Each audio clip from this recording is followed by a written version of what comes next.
You make this yourself? Nah, man. Shout out to Gordon.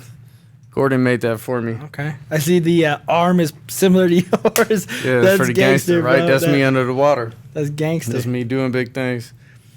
Yeah, man. Gordon was like, yeah, man, I'm fucking with the podcast. And I know exactly what should go behind you. I was like, fuck it, do it. So he like, boom, did his little woodwork and made it, crack-a-lacking. That's dope. Making me look dope on the podcast. That looks but hard. Anyways, man, welcome back to Talk Smack with Mac. I'm here with my dog, Jeremy Chavez. Let's go. Yes, son. That's what's he up. said it's a Chad, not a Cha. I said, all right, I got this.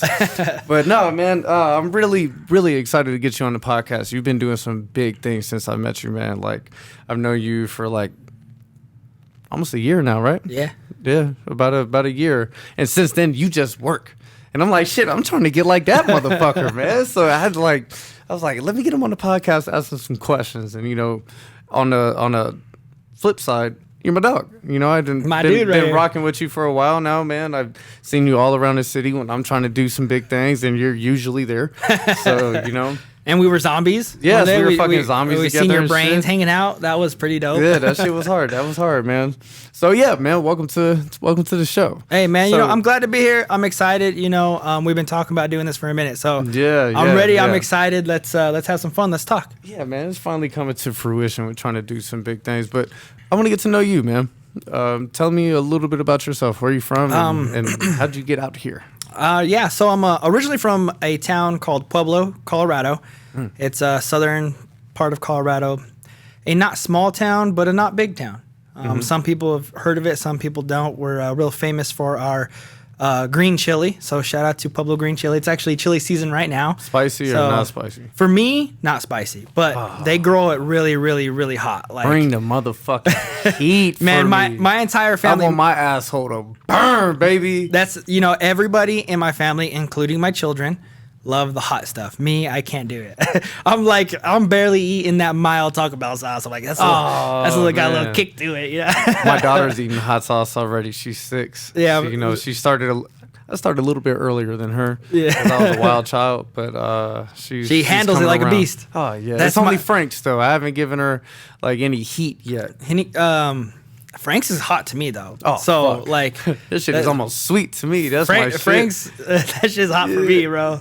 So shout out to her, man. She handles it better than me. My daughter, this last summer, about 4 or 5 weeks ago when I had him out here, she was eating Valentina hot sauce. Mm-hmm. And too sweet. Oh, she tells me, I was like, that's not hot. She was like, nope, I'm living my best life. She's dipping her chips in it and eating it, and I was like, living What your kind of best chips?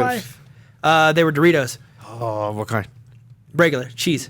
Regular nacho cheese. Yeah, Doritos regular nacho with the cheese, yeah. Valentina. I could dig it. Yeah, I she could was. dig it. She was loving it, and she told me, she was like, "You got to try it." She made me try it. It was good, It was huh? hot as hell, bro. Bro, I was sitting there. I was under the sink. I drinking water. It was hot, bro.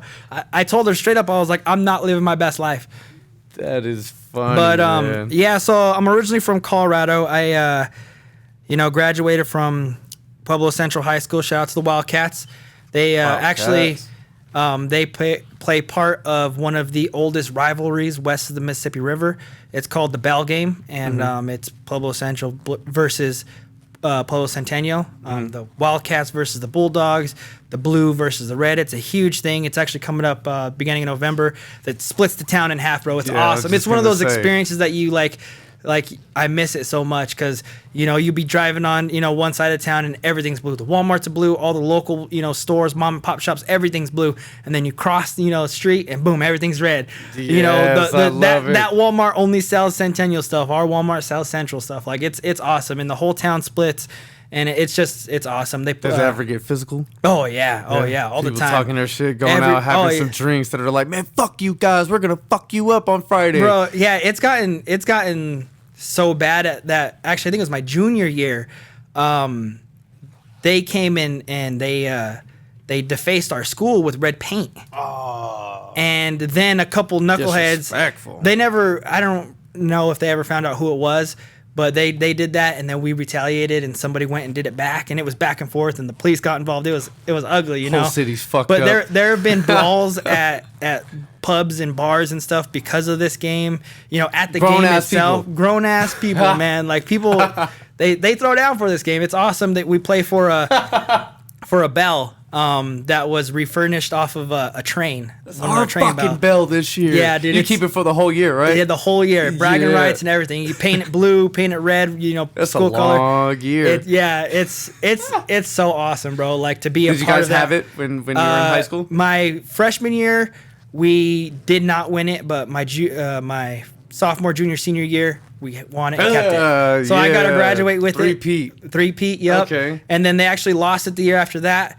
Fuck it, you weren't there anymore. Yeah, I didn't care. Hold on, no, they motherfuckers still care. Oh, no, dude, it was rough because, like, you know, I talked all that shit through high school, and then, you know, everybody came, and they held it for 5 years, and it was actually really cool. My baby brother, his senior year, they won it back. Oh, and so he got to graduate with it, you know. Nice. So there was a 5-year, you know, hiatus where we did not have it, but we got it back. We kept it for 3 years. We lost it. We have it back, and we've had it since. So we have it this year. Yeah. So, okay. Yeah, it's actually pretty cool. You know, there's been some controversy games here and there, and you know, the game that my little brother won, they I don't know what Centennial was thinking, but they had the ball, and if they would have scored, they would have tied the game and went into overtime. Mm-hmm. But they didn't call a timeout. They didn't, you know, kneel or nothing. And they just let the time go? No one was paying attention to the time. Oh, and there was like 15 seconds. They ran a play. Damn, coach. The clock kept running, and they're like going back and forth to the thing. You know, players are talking to each other, taking forever to line up, and before they even got a chance to line up, blows the whistle. Ref blows the whistle. So they thought there was a flag, and they're like, "Nah, game's over." Game's over. And there was like an arguments. The coach was pissed, and I was like, of course, we were just ecstatic. We were like just partying, you know. Fucking idiots. It was my brother's senior year, so I painted his jersey onto my body, you know, and this was, you know, of course October. You did. Yeah. So I had body paint all over me, and it was October, and it was kind of cold out there, but I toughed it out. No shirt on. Nipples were looking like cigarettes. Yeah, bro. It was awesome, man. But you know, that's part of my hometown, my history. Back to, you know, the story though. That's where I'm from. Love my hometown. Shout out Pueblo. I graduated, you know, I had my son, tried to do the, you know, I guess local thing, you know, it's kind of one of those, it's like, oh, you graduate, you go to college, you get a good job, you know, so I was like, okay, graduated, go to college, you know, walked on to the local college team, the CSU Pueblo Thunderwolves. I actually had a really good walk-on tryout. The coach kept in touch with me, and told me I needed to get my grades up, and I can, you know, redshirt my sophomore year, redshirt, you know, as a freshman, and get an extra year playing. So I'm like, cool, this is awesome. And, you know, then I met a crew that liked to party, and that was that. I didn't care about school. I just partied, and, you know, there went college. I was 19. Yeah. Yeah. You know, you meet that one person. I'll never forget. His name was Adam. Fucking Adam. Fucking Adam, man. It's his fucking fault. He took me to my very first college party, campus party. And it was just too much. Yeah, that was it, bro. It was lit, man. I had never been to a party like that, and it was awesome. Did you get some that night?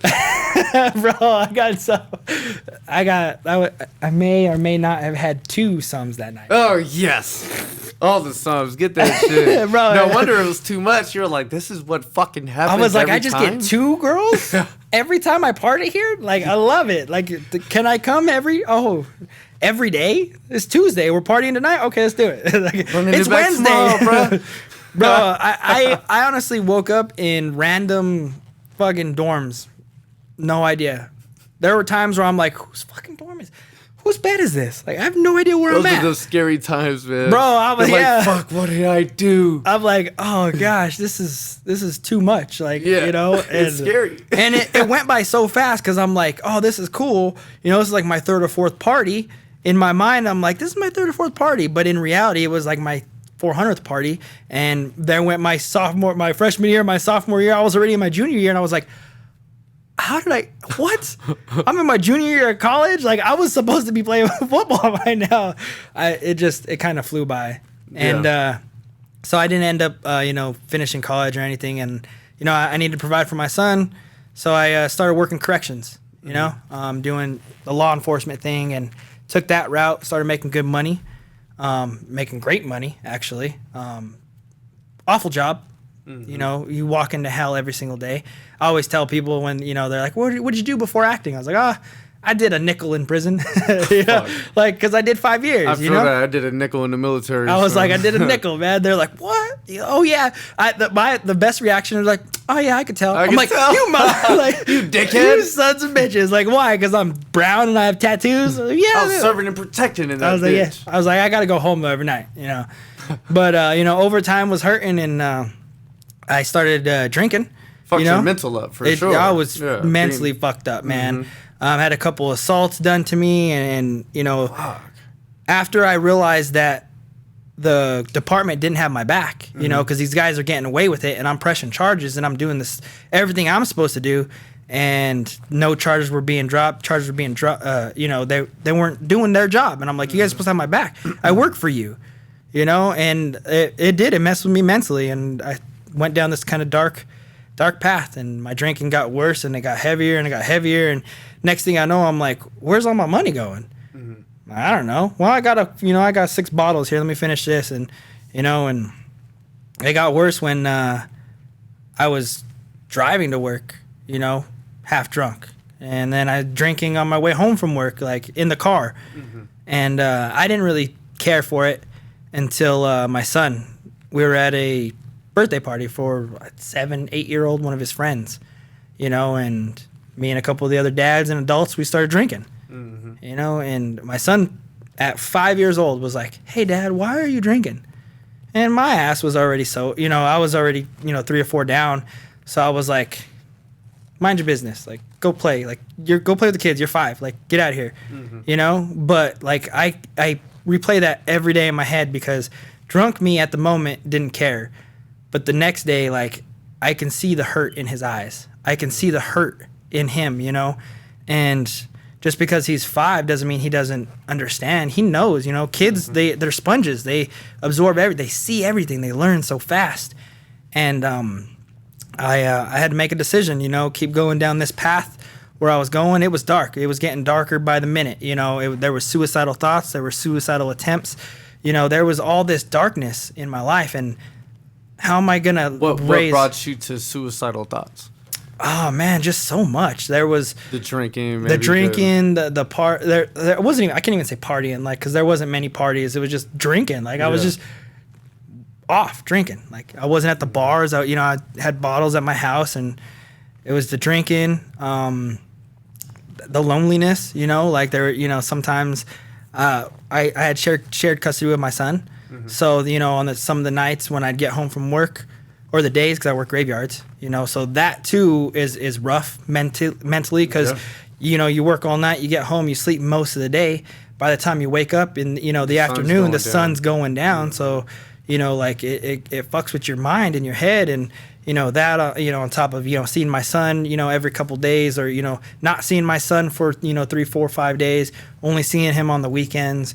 But by the time I get to see him, I'm like, where's the drinks at? Like, this is my weekend. I should be drinking, So there was just so many things, and the loneliness, the darkness, all this stuff just kind of creeps up on you. And it was like, at one point I was like, I don't even want to be here anymore. Like, I don't want to do this. Like, my job ain't got my back. Why am I working all these hours, all this overtime to still be living paycheck to paycheck? It's like, where's my money going? Besides bills. Like, I didn't realize all the money I spent on alcohol. Like, you know what I mean? Like, once it becomes a problem, you don't realize that you're missing, payments here so that you can have a bottle now. And it was all heavy. It was too heavy for me. And yeah, there was a night, and I'm glad, I was able to come out of it, and I'm glad I'm still here. And I'm thankful for my son at 5 years old telling me, why do you drink so much, Dad? Because it was him. It was him that made me open my eyes. And so I decided to become sober. I gave myself, like, I don't remember the exact day, but it was sometime at the end of April. And I gave myself, I was like, you know what? I got Cinco de Mayo coming up. It's on my weekend. I'm going to give myself one last, hoorah. I'm going to have one of my favorite, one drink of all my favorite drinks. And then, I'm just going to cold turkey it, And so I did. Cinco de Mayo 2019 was fantastic for me, bro. I had all the Coronas. I had Malibu buckets. I had Old Fashions. I had all my favorite drinks, just a classic rum and Coke, with some lime. Like, I had it all. And I got fucked up, bro. I was faded, And then the next day I was hanging and I was hurting. But I went to my son's mom's house. And I sat down with my son and I kind of explained to him what a contract is. And then I sat there and I wrote out a contract with him, and I had him sign it, and I signed it, and the contract just stated that I was going to live a sober life, and to better for him, and so actually too, my daughter was born 5 months before I hit my rock bottom, so. She was still a baby, so she don't remember any of that. You were fucking overwhelmed. Yeah, so I was, there was just so much going on. And, so I wrote up a contract and signed it, and I carry it in my wallet. I still have it to this day as a reminder. And I was like, I'm done. Put the alcohol away, stop drinking, stop doing all that. And I can happily say I'm 4 years sober, just hit 4 years May 6th, and I was like, cool. So then, I go to work and I'm still in hell. Like, yeah, I stopped drinking, but my demons are still here because I'm working this fucking job, I don't trust anybody to have my back. It's like, yeah, I work corrections, and, you got to watch, these convicts and these inmates, and, like, make sure that they don't try to attack you, catch you slipping.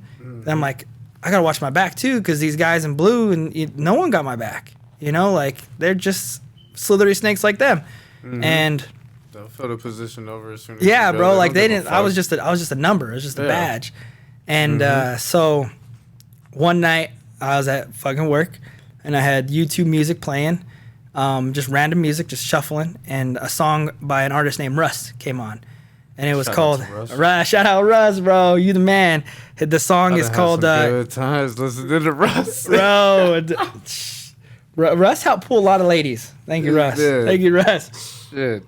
What was the name of the song? It's called Ain't Going Back. You heard it? Yeah, bro. And I heard it for the first time, and I was like, that went fucking hard. So I replayed it again. And on the third replay, I listened to it. I didn't just hear it. I listened to it. And I was like, huh. Like, I want to do that, So then I started Googling. I'm like, I got on the fucking computer, started Googling, how to become an actor. Where's the best place to be an actor? Best acting schools, on the West Coast, close to me, close to Colorado. And there was lots in LA, but there were more here in Las Vegas.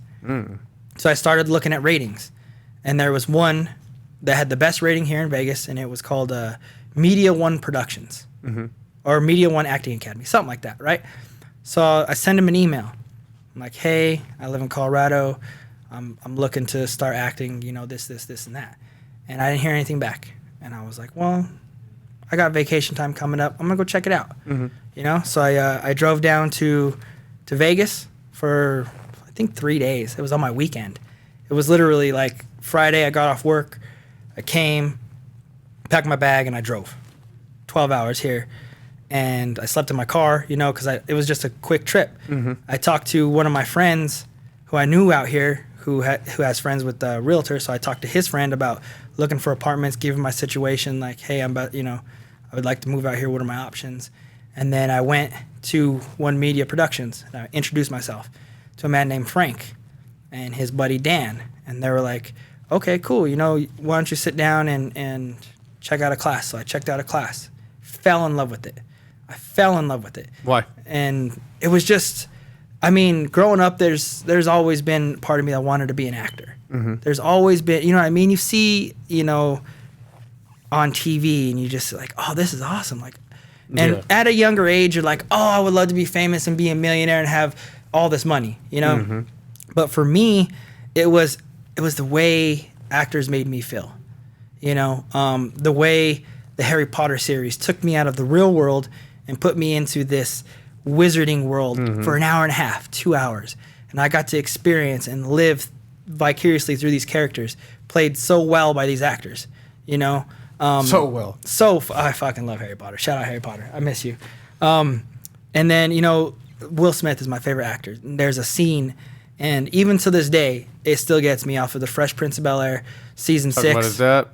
When he's talking about his dad, you know, and he gives a performance, and it touches you in a way, you know, you get choked up, you get teary-eyed, you know, you can feel it, you can feel the emotion, and I was like, I love that.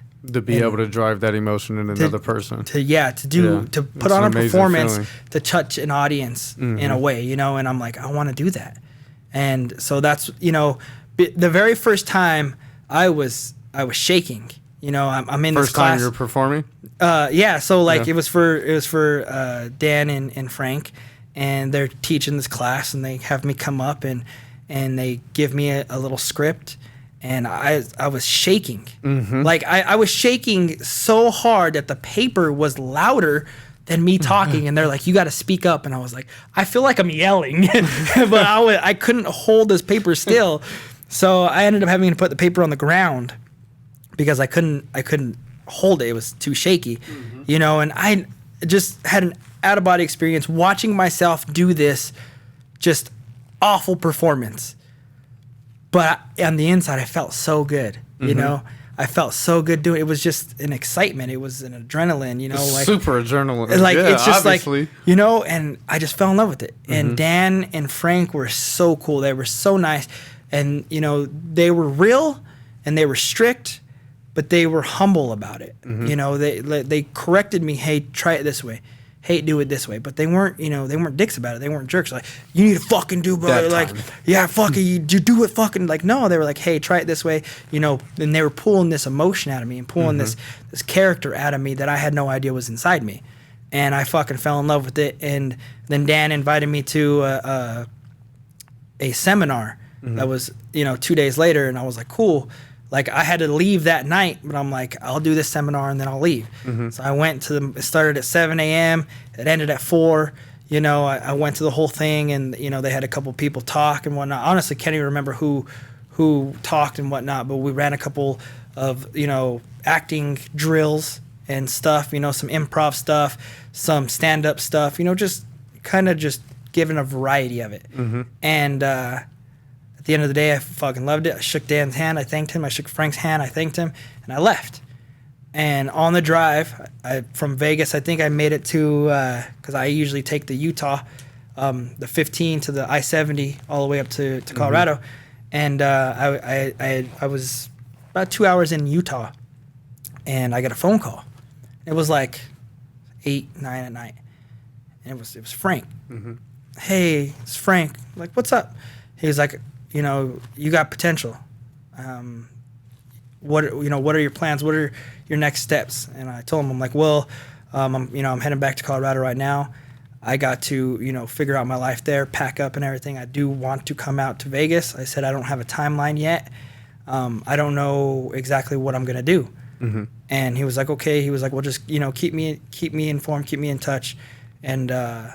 And I was like, yeah, please. I said, send me, you know, everything. He was like, I'm going to sign you up for our newsletter. I'm like, perfect, you know?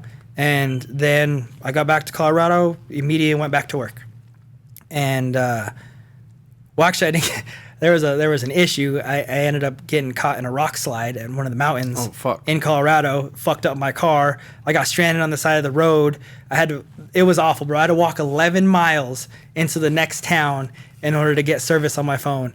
Like, I felt like everything was against me, bro. It was an awful experience. That's horrible. It was awful, bro. Like, this big ass boulder rolled in front of my car and I swerved to miss it. But then after the big ass boulder, dude, this boulder was the size of a fucking car. It was huge. And I had seen like these little pebbles coming down, you know, because it was raining. And I seen these little pebbles and I was like, what the fuck? Like, I thought they were like, you know, frogs or animals, mice or something. And then I looked up and fucking there was this big ass rock. So I slammed on my brakes and I swerved. And after the big ass rock came medium sized and then smaller sized rocks, you know, like a damn trail of rocks. And I ended up hitting one of the medium sized rocks. and it popped 3 of my tires and fucked up the undercarriage of my car and my suspension, everything.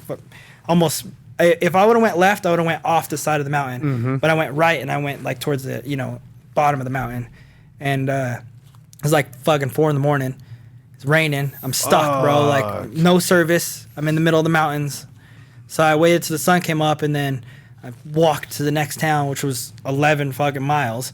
I got service and was able to get my car back and everything. But I got back to work, and about 2-3 days later, I got an email from Frank. Hey, just want to check in, see how things are going. Hopefully, you know, you're gonna come back soon, and this and that, blah blah. And he kept in touch with me, you know. And I read that email, and I was like, that's awesome. You know what I mean? He didn't have to do that. He didn't have to email me. Felt appreciated. Yeah. So I was like, okay, let's fucking do this. Let's make a plan. I'm talking to myself. I'm like, let's fucking make a plan. And I was like, so I started looking at the calendar, and I'm looking, and I'm like, I'm just like, oh well, I can't hear, or I can't hear, or I can't do this, or I can't do that, and I keep telling myself I can't. Oh well, maybe maybe next year in 2020, maybe, you know, well no, there's this, and then, you know, there's that, blah blah blah. Well, maybe next year, and I just kept, you know, fucking in, and I just couldn't find a way to come out to Vegas, and so we had to do hourly rounds to check the inmates, make sure they're sleeping and they're okay and whatnot. So I did my round, and I came and I sat back down, and I got on the computer, and just so happened the Rust song came on again, and that was your calling, man. Bro, I jammed it out, and then I was like, fuck this. I typed up my resume that fucking minute. I was listening to the song, I started typing. Typed up my resume, I printed it out, and I went and I handed it to my captain that night. And he was like, really? I was like, yeah. I'm like, my last day is going to be May 31st. I'm like, oh, I should be in Vegas by June 10th. That was the plan, you know? Little did I know that my retirement was going to take a little longer to get to me. But I put my resume in, 2 weeks. May 31st was my last shift, turned everything in. I had to wait for my retirement check, which I was going to use to move out here. I thought it was going to take a week or two. It ended up taking a whole month. So I worked DoorDash for a little bit, Grubhub, you know, make some cash here and there. I had my house packed up, ready to go. And once I got my check, that was it, bro. It's like July 10th or 11th. I got my check in the mail. I went through it in my bank, and I packed up my car that night. I came out to Vegas. And I knew it was going to be rough because I had to find a place. So I packed up all my stuff, and I left it in my basement because I had a roommate. I was like, I'll be back in a couple weeks. And I came out here, and it actually took me about 4 months to get on my feet. So I was living in my car. You know, I picked up a job as security working at the cannery, and hit the cannery. Yeah, I hit Uptown, baby. I hit Frank back up, and I wanted to go back to class.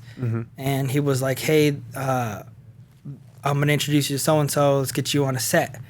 And I was like, damn. Okay. You know, he was like, it's just background extra, you know, but to get you experience. I'm like, okay.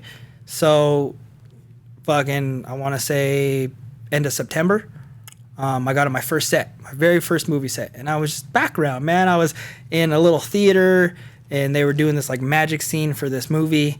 And I was in a theater, but I got my experience, started getting my experience, you know, learning the lingo, learning this, the hurry up and wait game, like just, you know, and I'll never forget it. Like, I was like, this is it. This is where I start. And from there, I met one of the producers, got real cool with him. And he was like, hey, after we wrap here, we're going to start filming the next movie, you know, around end of October, beginning of November. I'm like, cool. He was like, I want you to audition for a part. I was like, oh, shit, you know? Okay. So they sent me everything I needed to. I went and I auditioned, and I bombed, bro. I fucking, you know, it was my very first in-person audition. Yeah. And I was scared as hell. I walk into this room, and there's 5 or 6 people sitting at a table about 25 feet away, and there's 3 cameras just pointed right at you. Right in the middle, in the center, there's a chair. And I sat down, and they were like, all right, you know, they do your slate. And I was like, what the fuck is this slate? What's a slate? Yeah, like, oh, they're like, well, what's your name? I was like, oh, my name's Jeremy. Jeremy what? Oh, I'm Jeremy Chavez. All right, okay, well, where you from, Jeremy? I'm like, oh, I'm from Colorado. They're like, you live in Colorado? I'm like, no, I live here in Vegas. Like that. So they had to like explain it to me, you know. And then I was so nervous. I did it once, and at the time I didn't know that, you know, if you do it once and they kind of are like, okay, cool, thank you, like that's like the sign of death. Like, you know what I mean? If they like your audition, they'll have you kind of try it a different way, or, you know, hey, will you try it this way? Will you tweak it a little bit? Let's see your range, you know? And I did it the one time, and they're like, thank you, we'll be in touch. And I was like, oh, they're going to be in touch. I was so excited. I didn't get the part. And, but my buddy, the producer who invited me, he was like, hey, you know, you did okay.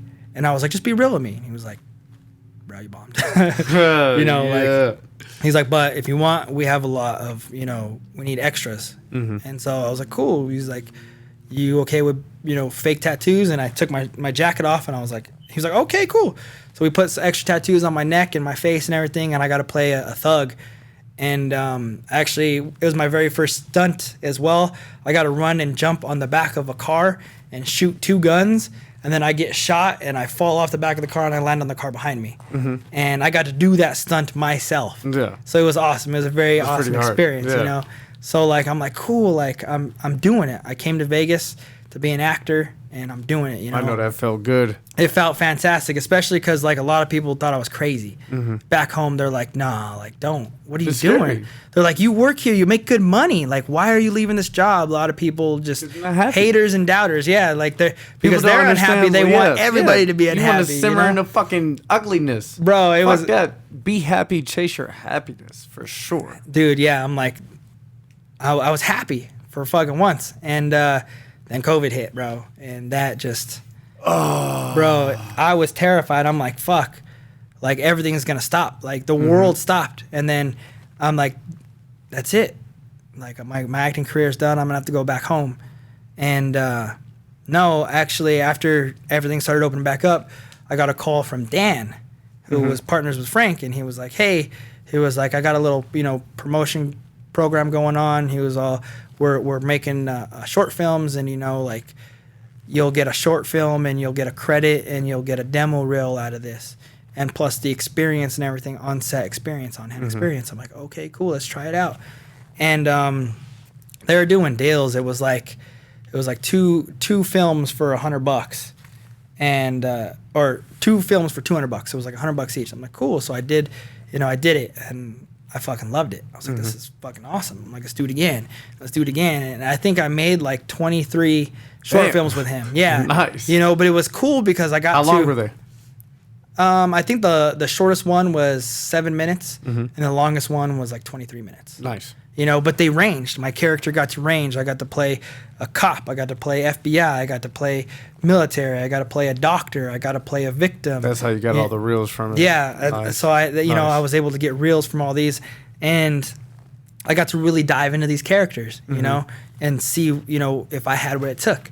And I got to play a thug one time who got shot, and I went all out, bro. I bought fake tattoo stuff called Inkbox. Shout out to Inkbox, love you. And it's temporary tattoos. It's kind of like a henna tattoo type thing, but you can do your like own design and everything. And I did tattoos all over my neck. I had a tattoo on my face, down my arms, on my hand. Did you have a teardrop? Yeah, I did. Yeah. I did the teardrop and everything, bro. And then I went and I put a bald cap on. Like I went all out, like bro. Okay. I went all out. I looked like a straight thug. It was dope. And yeah, that was really fun. My daughter hated it. She did not like that look. She would not talk to me until I took the whole look off, because she was 2 at the time, you know, so she did not like that look. But that's not dad. Yeah, bro. I called her on the video to talk with her, and my son thought it was the coolest thing. My daughter was like, nuh-uh, I was like, what? She was on nope. Like, she wouldn't talk to me. I was like, baby, it's me. She was like, nope. Like, it was cute. That's but funny. You know, I linked up with Dan for a little bit, and you know, got some short films, some credits, you know, some practice and everything all under my belt, and you know, then I just had to learn how to market myself. You know, I didn't know anybody out here, know anything, so I got on a Facebook page, and I started doing my own thing, you know, those motherfucking Facebook pages, bro, man. it's shout out to the Facebook the Facebook pages. I self-taught myself how to market myself the best way I can. And I like to say, like, I made this blueprint and it works. You know what I mean? It works. And you just have to be willing to put in the time because it's time consuming. And some people are like, oh, I don't have time for it. I'm just like, okay, well, don't come to me and be like, hey, let me do show me how you're doing it. And then I'm going to show you and be like, oh, I don't have time for it. Well, then you're not going to be where I'm at because you choose not to do it. Yeah. You know, even if it take 5-10 minutes, you know, out of every hour and do it. You know, and by the end of the day, you will have done everything you needed to do to get yourself in the position to get work. You know, and so I busted my ass and I've been on set and I learned, you know, everything I can, and I still learn every single day. You know, you learn different things, but one of the biggest things I learned is to market yourself. And I always just how I was raised. I always go up and I shake hands of the people who invited me or the people who are running it, the productions. You know, the director, the casting director, you know, the producers. If they introduce themselves and they're like, hey, we're the, you know, first AD or whatever of this project and this and that, right? And then when we wrap, I go and I shake their hand. Thank you for this opportunity. And I do it all the time. And then I was like, I need to leave. Like, how do I give them my information? So I was like, I'm going to make me a card. So I put my headshot on a card with my basic information. That has my name, my phone number, my location, and then my email and my resume link and my IMDb link, right? Super simple. And so now when I go and I shake the hands of these producers and these directors and stuff, I give them my card. And you know what I mean? Because from experience, you have about 10 to 17 seconds, maybe 20 seconds to leave an impression on this person. Because just because we're wrapped doesn't mean that the film's wrapped. You know, your character, your scene is wrapped. You get wrapped, you go, they keep working. So you have a few seconds to make a lasting impression on these people. And I always get these younger kids, technology is taking over, right? Oh, get the dot, get the whatever, just tap their phone. And I literally have to sit them down and explain to them, listen, guys, yes, that is a great, fast way to get your information to other actors, but take a card. And they're like, but why? I'm like, are you really going to go up to a director and be like, hey, thank you for the opportunity. Take your phone out. Here, let me just tap this real quick so you can have my information. You're going to tell a director that? Like, no, you have 20 seconds to leave an impression. Thank them for their time. Thank them for the opportunity. You had a great experience on set. This was a phenomenal time. I appreciate everything. Here's my card. If you ever need another actor or anything, please feel free to contact me. You got to be short, sweet, and to the point. But if you leave a shit to do. Exactly, Yeah. And they might not remember your name, but they'll have a card with your face on it. Or they might not remember your face, but they remember your name, and they have that on your card. Oh, boom, there's your picture. Now they remember what you look like. Or they're going through scenes on the editing floor. Hey, I remember that guy. He gave me his card. Oh, we got this project coming up. Hey, shoot him an email. Let's get him on Audition. You know what I mean? I've gotten work from doing just that. You know, and you can't go and ask somebody to take their phone out and do that. You know what I mean? Because they got a job to fucking do, bro. They're trying to keep this. They want to get this movie wrapped, edited, and out to the public as fast as possible. So they could turn around and start the next one. Exactly, man. So like, there's just little things that, you know, that I picked up and that I do to get to where I'm at. You know, the Facebook pages, the Instagram pages, you know, the casting pages. Like, there's so many different pages and groups that you can follow and check. The thing is you got to check them daily. You know what I mean? If you want to be working daily, you got to check them daily. And even when you're working, you're going to have downtime. You're going to have lulls. Everybody takes a shit. We're human. You're going to sit there on your phone and you'd rather go through TikTok or go through Facebook feed. No, do some fucking work for yourself. You know what I mean? Like, if you want it bad enough, you will find the time. Even if you're 5-10 minutes dropping a deuce, sending emails. Hey, let me send an audition for here. Let me submit for here. You know, like, because you never know what production is gonna hit you back up and be like, hey, here's your sides. Send us an audition by Tuesday, by Thursday, by the 30th, whatever the day is. You know, but you got to find the time. You know, like, even if you're on break from your regular job, or if you're on break from, you know, if you're on set, like today, I was on set earlier. You know, and we had a location change. So everybody hopped in their car. We drove to the location. I was the first one on location. I hop on my phone, boom, I start looking at my pages, start sending submissions. Everybody starts pulling up. I know that the director had a blue car.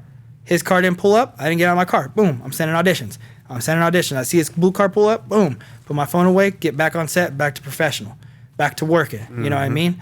Like, even on the drive here, man, I got an email for a submission. I replied, hey, yes, I would love to, audition. Please send sides. I'll get it into you as soon as possible. Like, on the way here, like, you just got to be constantly working, because if you don't work for yourself, who will? Straight up, man. You know what I mean? Like, you don't want to sit back and rely on anybody. Exactly. Agents, managers, they're gonna do only so much. It's like they're not. When it comes down to it, it's gonna be them before you. 100. So you need to take care of you before anybody else. Yeah, you have to invest in yourself, because if you don't invest in yourself, who will? That's my favorite saying. If you don't invest in yourself, who will? And that's not just about money. It's about time. Yeah. That's the reason that I really don't have an agent, is because I'm not going to sign somebody to be my agent and get some of my profits unless they are busting their ass like I am. If they're working as hard as I am for me, then I will hire an agent. But until I find somebody who will work as hard as I am, man. It's hard, bro. It's hard to find. Because a lot of these agents, they have 50, 60, 70 clients, and they kind of just take maybe here, this one here. Like, no, I need somebody who's like dedicated. Like, all right, I'm gonna get you work because I know you're gonna show up, you're gonna perform, you're gonna do a great job, you're gonna get a fat paycheck, and then I'm gonna get a fat paycheck. Like, you know what I mean? So I'm cool with it. I'm cool with taking 100% of my profits. I don't have to pay nobody nothing, because I'm my own agent. I'm working my ass off, and that's how I've built my career and my resume and everything. All the experience I have, because I invested in myself. I invested the time, I invested the money, I invested everything. Like, I put it all out. I moved to an entire different city. Yeah. You know what I mean? I was living in my car. I got on my feet for a little bit. I had an apartment, last October. Some things, the apartment complex that I was living in, they got new management, and they kind of started forcing everybody out. Because they're skyrocketing the prices out here, man. Yep. It's a struggle. And it is, man. It's rough out here. So I actually ended up having to leave, and now I'm back in my car. Come October, I'll be in my car for a full year. And like, how do you do it? I'm like, well, mentally, it's tough, but I want to be successful more than I want to give up. So I have my storage set up to where I have all my wardrobe right up front. And in the corner on the right-hand side, I have a white sheet, and I have my camera and everything. That's where I do my auditions. Nice. Because I'm not giving up. Like, I'm not going to give up. So I don't have a house. Okay, cool. I have a storage unit. I still can do auditions. You know what I mean? I have wardrobe and everything right there for when I do get sets and I, am making, movies and stuff. Like, I have all my clothes set, ready to go. I have my audition section set up. I got a cooler in my car. That's where I keep my drinks and, my food and stuff. Like, I learned to adapt to this environment that I have, because I refuse to give up. And it's so easy, because my family, they're like, come back home. You know what I mean? You can stay with us till you get back on your feet. Come back home. You can go back to work. Way out. I bet you it sounds fucking nice when it's 115 out, or is it's fucking 32 out. Yeah. When the questions really start creeping in your mind. Yeah. When there's been times, man. End of July, after I took my kids back. I'm back. In my car, so I rented an Airbnb for the summer, so I can have my kids out here, because mentally I needed them. We had a great time, and then I took them back, and reality set back, and I'm in my car, and it's end of July. It's 107 degrees at 10 p.m. You know what I mean? I'm sweating in my car, and that's when you're like, fuck, I can go home. I can easily get back into law enforcement. I can get, I could be a street cop. I could be back in corrections. Everywhere is hiring. I can do anything I want. I can go back home, be in a house, live comfortable, and say, yeah, I tried. I got, check my IMDb. I had it for a little bit. I did some projects. Good for me. Like, no, that's not good enough for me. You know what I mean? It's not good enough for my kids. Because like I just want to inspire. I want them to be like, I can do anything I want to do. Because growing up, living in my small town, it was like, graduate, go to college, get a good degree. You know what I mean? Which is bullshit. That's not how it works. You can graduate college and still work a shit job. And I learned that from experience, which I didn't realize was an eye-opening experience, when I was a teenager, because I was working at a fast food restaurant, and we got a new hire, and I trained her and everything, and then come to find out, she was a graduate from college. She was working at Subway. You know what I mean? And then the manager, I had been there for 5 years already. She had only been there for like 3 months. Management position came open, and the owner gave it to her because she graduated college, and I hadn't yet. And I was like, that's such a slap in the face. It was a slap in the face. You get out of college, and they say you're not going to get a good job because you don't have any experience.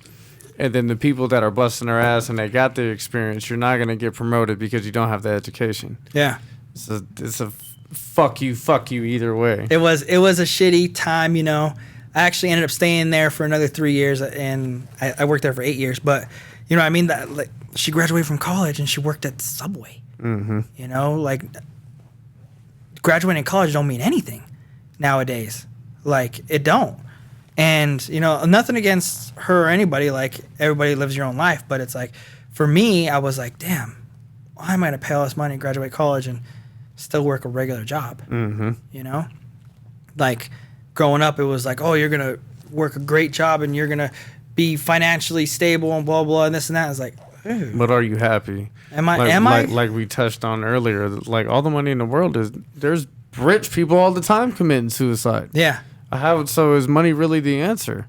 You gotta find internally what makes you happy, and yeah, a little bit of money is fucking, is cool. Yeah. But internally, you have to find that switch. You have to find that route to happiness that is fucking hard to find, man. Oh, dude, it's hard to find, especially when reality, sets in and smacks you in your fucking face. Yeah, and I tell people all the time, find whatever makes you happy and do that. Mm-hmm. Oh, I can't. It's impossible. I said nothing is impossible. It's a long life. Nothing's if you do it impossible. Right. Like, fucking A. Like, I'm living in my car. I'm an actor. I'm a struggling actor, but I'm a fucking actor. Mm-hmm. I'm making it happen no matter what. You are. Shit. Like, you know what I mean? Like, nothing is impossible. I could be like, oh, being an actor is impossible. SAG's on strike. Writer Guild's on strike. There's no work. I quit. I'll go home. Like, nope. I'm going to find work. I'm going to find me a short film, indie film, a commercial, a non-union project. I'm going to find me something to put me in front of a camera. Yeah. Like, I will find something. I was like, almost like, okay, where's this porn industry at?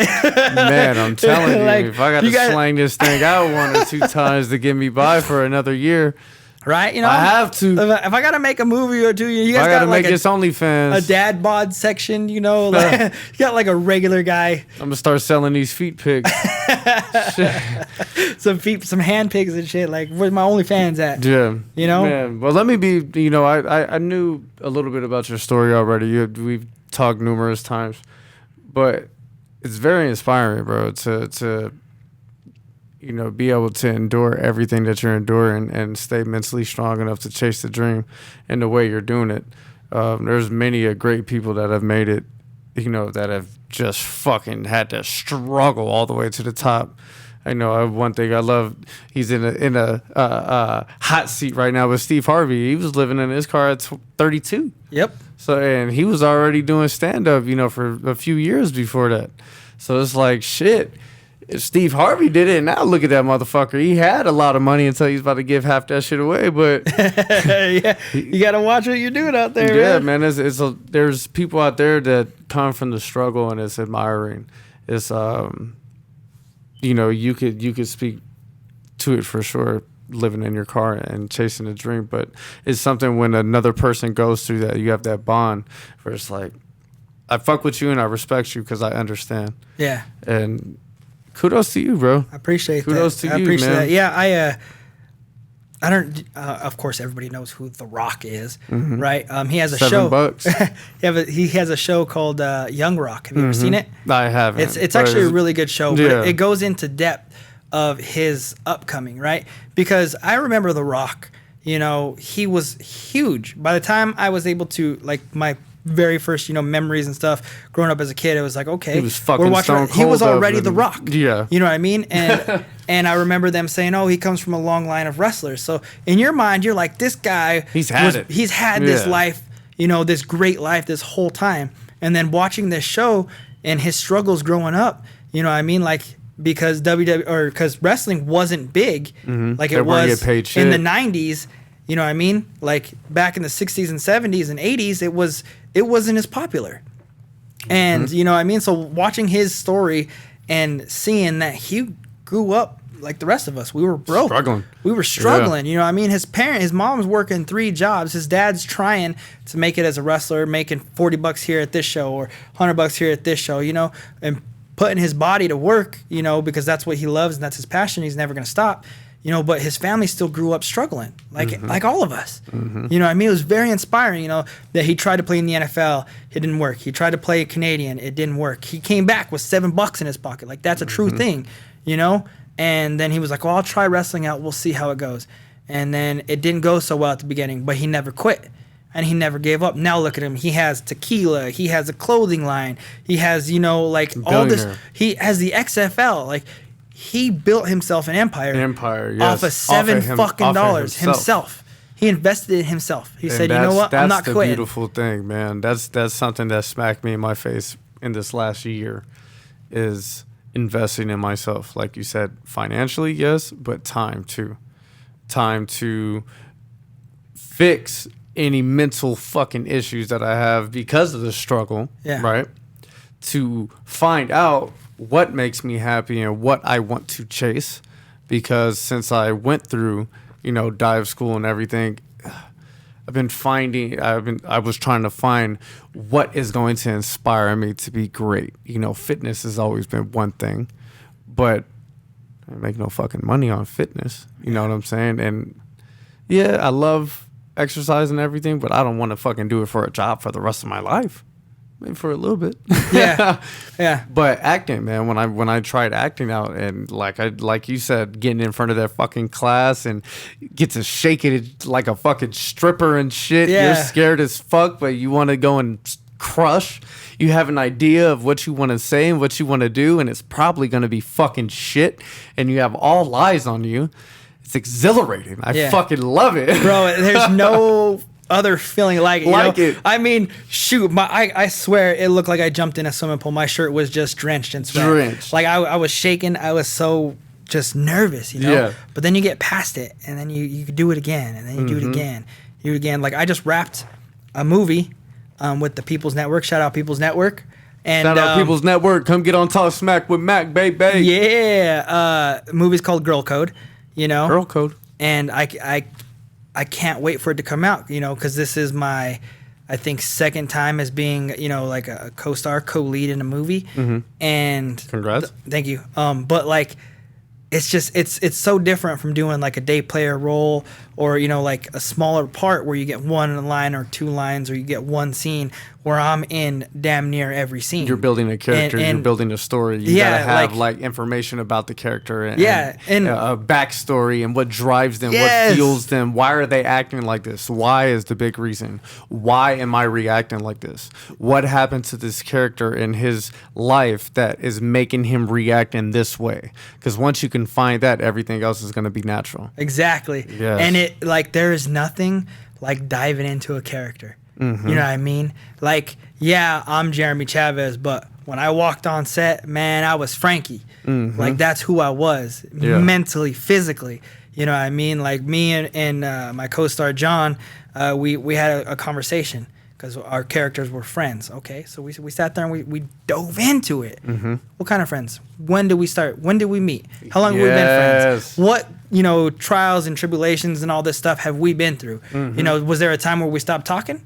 Did we, you know, like, we just dug into it, man. Once you have all of that, and when you're improving scenes, you could drive and pick from that, and it just makes the story so much more depth. Gives the story depth. And that's believable. What dude, and I'm glad you said that, because that's where I was going. It was like, you know, I dug so deep into this character, and I would stick to the script. You know what I mean? I would run my lines, but I'm like, Frankie would say it like this. Frankie would do this or do that. You know, so there would be something I do where I'll cross my hands or I'll say something, I'll give a look, I'll do something because I'm like, that's what Frankie would do, you know? And there is no other feeling like doing something. And they're like, fuck and they're like, you see the look and the director's eyes and the cameraman's eyes and the producer. You see everybody behind the camera, right? Because you can't look at the camera. I want some of that. You know what I mean? You can't. Rule number one: you never go third person unless that's your character or whatever it is. But you never look, so you're always looking off, and you do something, and you see their reaction, and there's a fire inside you that's just like, I did it. Yeah. Like, you know what I mean? Like, fuck yeah, that's the reaction I want. You know what I mean? And like, I want the crowd to react that way. I want the audience when they see this movie to have a reaction, you know? And the fact that you can get the directors and the writers of the movie to react to something that you did as this character, there is no other feeling like it, man. I want some of that. Oh, yeah, bro, it's just dope. chill. I just got the chills now talking about it because, like, you know, when they yelled, they were like, cut, you know, and you know, you keep it fresh, let's do it again, you know, and you just keep running the scene again, you know, but then you do something, they're like, do that again. You know what I mean? Not let's do the scene, do that. What you just did, do it again. And you're like, you get the chills, you get excited, you know. And of course, you know, inside you're a giddy little girl, like, oh my God, yeah. But you know, outside you're like, all right. Yeah, all right. I've done this before. You know, it's just. How do you want it? You want me to put a little flavor on it? You want a little bit of. You want some of that Frankie flavor? Bro, I tell you what, man, there's no other feeling like that. And it's just brings me joy. It brings me happiness. You know what I mean? And like, of course, when, you know, your daughter sees your stuff, you're going to see her reaction. And there's nothing like that, man. When I watch my kids watch my scenes, you know, like the very first movie that I ever had come out, it was called Liger. And I was just a background character, an extra. I was part of Mike Tyson's goon squad. You know, I was in a cowboy suit and everything, cowboy hat. Yeah. And yeah, man, like I showed them just the scene, a little 20-minute scene. And I got a lot of camera time. Surprisingly, I didn't think I was gonna. But, oh, excuse me. The angles and everything just caught me a lot. And I was in a lot of the scenes, you know, and sitting there watching my son just be Light excited. up. My daughter, like, how are you there? You know what I mean? Because she's 3. Time, yeah, you know, she's like, she's confused, but she's enjoying it. You know, I'm like, I love it. There's no other feeling like it, man. Yes. You know? I'm like, it's just, if you love what you do, you never work a day in your life. Straight up. Know? And I love everything that I've gone through and everything that I'm going through now and that I'm going to keep going through, you know, because I want to inspire. You know what I mean? You told me it's doing inspiring. it, bro. And You're I'm like, doing it. And I know that I am inspiring because my son, he texted me earlier this year and he said, how can I do what you're doing? Dad, how can I be an actor? I said, I'll show you the way. I said, when you come out for the summer, I'm going to get you on some movie sets. And I did. That's dope. Bro. We you know, I mean, it was just, he did one like video where he was a co-star in it.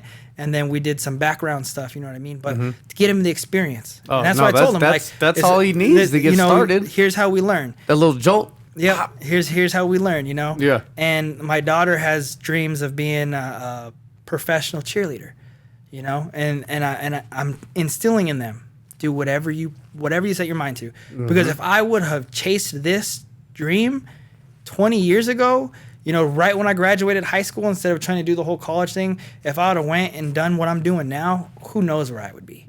Who knows? Because, like, I've always wanted to do this. I just, you know, I'm like, scared yeah, you're scared. You're like, oh, I don't want to leave home. You know, like, I didn't leave my hometown because I didn't want to leave home. You know, like, I had offers to play football in Virginia and in Texas. And I had offers to go to culinary arts school in Denver or Florida. And I didn't do any of that. Yeah. I stayed home. I tried to walk onto the local team because I wanted to stay home. Like, I was scared to do anything. Yeah. You know, you grow up in, you know, a semi-small town where everybody knows everybody and you kind of just get comfortable. You know, you let your feet settle, you let the, you know, the cement harden and you're just stuck there. And I don't want that. Yeah, you know. That comfort zone. The comfort, yes. I think I heard it's like 70% of the people in the world stay in the comfort zone. Comfort, yeah. I'm like, bet, stay in that motherfucker. That makes it easier for me. Shit. Yeah. And let me jump about this motherfucker because I'm never comfortable. Exactly. Like, no, if you want to push the limits and grow and be successful, you have to get out of that comfort zone. You have to be uncomfortable. You have to step right out of that comfort circle and face first, dive right into whatever it is you got to do. I like to run towards fear. Exactly. When you run towards fear, that's how you know you're doing things that make you uncomfortable. And you are going to learn something from it. Whether you fall flat on your fucking face or you do a great job. Yeah. You are going to learn. And yeah, I'm going to keep on chasing fear. Exactly. That shit is exhilarating. Once you chase that fear and then you overcome that one obstacle of fear, it's like there's I could another do anything. fear there, but guess what? You're I've one been here, step I've closer. done this before. Yeah, I've done it. Let's do it again. Boom, and then you do it again. Boom, and then you just keep climbing that, man. Or even better, when you go and do something and you're scared and you fucking fall flat on your face. Now you're terrified. You feel like a fucking loser. You feel like you're unable. You dig yourself in that ditch. Yeah. And you have to climb out that motherfucker. Yeah. That's when the real growth comes. Oh, yeah. Because it's like, oh my gosh, man, I don't ever want to do that again. And then you go and do it again. Yeah. That's part of success is failing. That's part of fucking life if you do it right. Yeah, yeah. You have to keep failing, but every time you fail, it's gonna make you better. It's gonna make you stronger. Like a fucking Super Saiyan, bro. Exactly, yeah. Every time they get close to death from getting their ass whooped, boom, they get stronger. Yep. Yes, bro, call me a Saiyan, baby. I've been chasing this Super Saiyan dream all my life. All of it, bro. I'm gonna grow some fucking hair or something. Wow, it's just gonna be all gold and. You just you got to get out of your comfort zone, man. Real quick, I went back home last November, and I was hanging out with some people and we were at a bar. And I don't drink, but I still go out and have a good time. So we're at this bar and this guy, drunk. He's drunk, fucking faded drunk, sloppy drunk. And I'm talking to these chicks and they're like, "Oh, you're an actor and everything." So I pull out my card, I give it to him, and he's like, "You ain't no fucking actor." I'm like, "Excuse me?" He's like, "You're in Pueblo. No one gets out of Pueblo." I was like, "I did." And he was like, "You're not even from here." I was like, "Bro, I graduated Central 2010. Like, go Wildcats." No, nobody makes it out here. I was like, with that mindset, yeah. And he was like, "No, blah, blah." And I was like, "What do you want to do with your life?" He was like, "I always wanted to, start a construction company and, do solar, this and that." I was like, "So why aren't you doing it?" "Because I can't. I just work at the mill." I'm like, "No, you can." I was like, "But with your mindset." Small-minded, closed mind. Bro, I told him, I was like, you're living a small-minded life right now. You're saying you can't when you can. I said, there's going to be struggles. It's going to be hard. It's going to be the toughest thing you ever done, but you can do it if you want to. I was like, I'm an example of that. I'm born and raised here in Pueblo. I said, and I chased this goal. I said, I don't call it a dream because you wake up from dreams. I said, I call it a goal because you set goals and then you accomplish them. I said, all you got to do is set yourself goals. And he was drunk and he was like, "Well, I still, as I pull out your phone, I had him Google me, you know what I mean? Like, I had to prove myself. But like, it's just crazy that people think like that. There's a mindset. A lot of people, 70%. It's like, no, you can't be thinking like that. You just go out and you chase your dreams, you chase your goals, you chase your happiness. And I've said that on one of my TikToks, you know what I mean? Like, set yourself a goal and then every single day set aside 20 minutes, 30 minutes and do something that is going to help you reach that goal. Whatever the goal is. If your goal is to eventually, be fit and be in the gym or whatever, do 10, 20 minutes of, just push-ups, sit-ups, standing squats, body weight squats. If you're whatever, like for me. Educate. Yeah. Educate read a yourself book. on a diet, bro. Learn what to eat. Yeah, there's just like whatever your goal is, there is something that you can do for 20 to 30 minutes every day that will help you reach that goal eventually. And with the accessibility of everything that we have, there's no excuse. No excuse, man. The only thing that people use as an excuse is they're fucking lazy and procrastinating. Yep. I can't do that shit. I seen this quote and I fucking love it.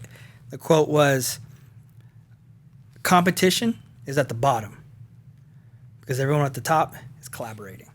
I know that's right. Fuck, bro. It gave me chills again. Like, I read that and I was like, that's real, man. Because right now, you can't be hating on motherfuckers, man. Because there's been a handful of times you didn't shot me some shit and you're like, "Hey, bro, check this shit out. Hey, they're auditioning here. There's work here." You got to look out for the person next to you. Yeah. Regardless of what it is in life, collaborate.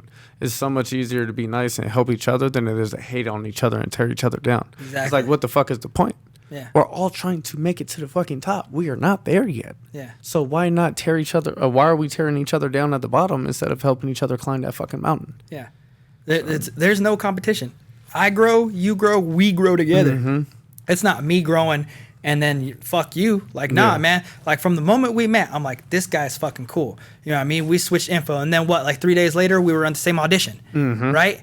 And then, you know what I mean? Like, we've been on sets before. We've been on movies before. Like, you know, once we met and we connected, it was like, we're growing together. Mm-hmm. You know what I mean? Like, if I find somebody who is just as hungry as I am, just as is dedicated and determined as me, and I can see that they're putting in the work, I'm going to send you work. You know, okay, I get an audition for, you know, a character that's, you know, a white Caucasian male, tattoos and bald. I don't fit that description. Exactly. 100%. Exactly. You know who does? My boy Levi. I'm going to send it your way. Let's get you some work. You know what I mean? Because I'm not going to fit every description that I get. I'm not going to fit every character that I want to play. But and even I if know you someone do who fit does. and do great, it's like maybe they're just not looking for you. Yeah. So, and I've learned to understand that you know, you may not have done bad. It's just they don't want you. Yeah. So yeah, let me hook up Jeremy. Let me hook up all the other homies that are chasing this fucking dream, this quote unquote impossible dream, right? Yeah. No, fuck that. We're gonna show you guys that it's possible if you just stick your mind to something and stay determined, stay consistent, put in the work, put in the time, like you've been saying.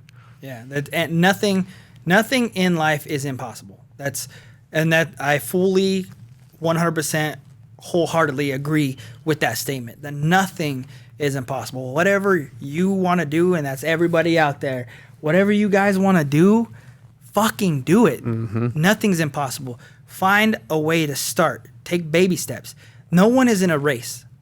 Me and you, we're not in a race to see who can make the first, you know, make it in a Marvel movie first. No, we're not in a race, man. There's no competition. You're your own competition. I'm my own. Like, the only person you're in a competition with is yourself. Be better than you were yesterday, and tomorrow will be better than you are today. That's it. Understand that shit takes time too. It's time consuming. Like, people think that if they don't have it, you know, overnight or in a month, that they're never gonna get it and they give up. Yep. In reality, most of the people that made it in certain things like this were doing it for a decade. Yeah. 12, 13, 14, 15 years. There's some people that I know, they've been chasing music for 10 years, 15 years. It took them that long to fucking get good enough to the point where they're on the same level or competing with motherfuckers that really do the shit and make a lot of money. It takes time. It's the time, and we have nothing but time. Like, What else you gonna do? Yeah, it's like everyone's like, no, I'm getting older. Okay, then do it right now. Don't wait till next year. Don't procrastinate. Like, you know, sound like a commercial. I moved out here, bro, with a 10-year plan. I didn't move out here and was like, I'm gonna make it in the next year, 2 years. I'm gonna get it in 3 months. Yeah, like, man, no, I was that. like, I know it's gonna be 10 years. It might be more. It might be less. Who knows? You know, but like, I set myself goals. Everyone laughs because, like, on my profiles and stuff, I have 2033's People's Magazine Sexiest Man Alive, and they're like, why did you put it so out there? So I gave myself time. I'm manifesting that because I moved out here in 2019, and I didn't put 2018's People's Sexiest Man Alive because I still don't, or I'm sorry, 2020's People's Sexiest Man Alive, because I don't know what I'm doing. Like, I had to learn all this stuff, you know, but the moment I left, I set myself goals. You know, I wanted to be in a TV show by 2022. I wanted to be in a movie by 2024. You know, People's Sexiest Man Alive, 2033. I gave myself time. And by 2021, I was in my first TV show. By 2022, I had already done a movie. You know what I mean? Like, I'm setting these goals and I'm accomplishing them. So then realistic goals. Yeah, I'm something like, okay. That's attainable. Yeah, like the beginning of this year, man, I told myself minimum 5 auditions a month. Minimum 5 sets a month. Last year, my minimum was 3. So I bumped it up. You know what I mean? And I mean, every month I'm hitting anywhere between 7 and 15 auditions a month. Nice. You know what I mean? For the months, I'm hitting anywhere between 3 and 7 sets a month. And that's different sets. You know what I mean? That's not the same set for 10 days. Because I did 10 days on Girl Code. You know, that only counts as 1 set. You know?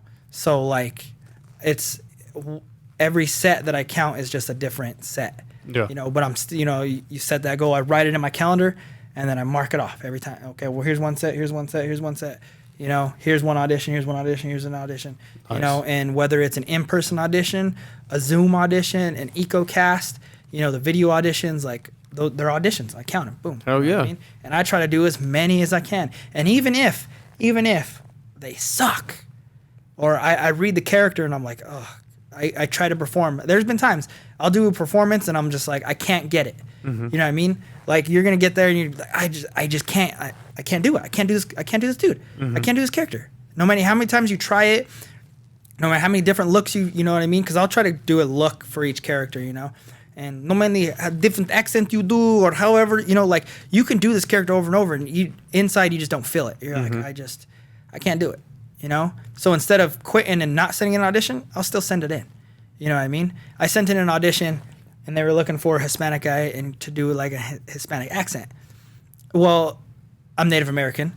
I don't speak Spanish, so I can't do like well, not that I can't. I just haven't learned how to do a Spanish accent yet. Mm-hmm. But back in the day, me and my cousins used to play Call of Duty Zombies, and there was a character Nikolai, and we used to talk like the Russian guy. Mm-hmm. You know, we play zombies on the headset, and we'd be talking to each other in the Nikolai. You know, everybody always wanted to be Nikolai and playing zombies, so I had that accent down.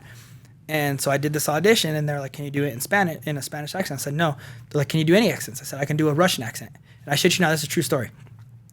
So he was like, "Okay, can you do the audition in the Russian accent?" So I was like, "Okay." So I do this in the entire Russian accent, you know, and I do it, and I act, and I do, you know, I do the movements and everything. And they called me. They're like, "We fucking love it." Yes. They were like, "Here's the deal. We went a different route with the Hispanic character, but we're going to do a rewrite. We're going to write in a character just for you to do that accent." That's fire. I was like, "What?"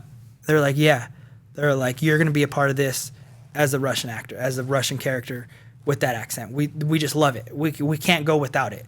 So they fucking rewrote an entire fucking TV series and added me in as a character. That's because badass. I nailed that fucking Yeah. shit. And I was That's like, got to be a good ass feeling, too. bro, I was on cloud nine. Nobody could tell you I was shit. like, fuck, this is awesome. Like, they just wrote me in. Mm-hmm. Like, I didn't get the character. I fucking bombed the audition. I clearly didn't get the audition, but I did so good that they wrote me in a character. Like, not the one I auditioned for, a brand new one. Mm-hmm. You know, and it's pretty cool, you know, like, so I get to play Igor, and I get to play this character in my Russian accent, and like, it's dope. You never man. know shit that you learn from your childhood that's gonna like could Right? be incorporated into acting. Yeah. Because any skill is something. Yeah. Like anything that you know. Yep. It's like, man, I know how to knit a scarf. Yeah. It's like, shit, they might need you to knit a fucking scarf in one of these shows or Right. something. They're, man. they're, It's they're going to be like, "You know how to knit? Okay, let's write this in." Instead of you just sitting there waiting fucking for them to come in, knit you're going to that be blanket, knitting. bro. You're going to be knitting. It's And then just you're talk shit when they come in. Yeah, and then you know the thug's going to come in and point a gun at you, and you're not scared because you're knitting.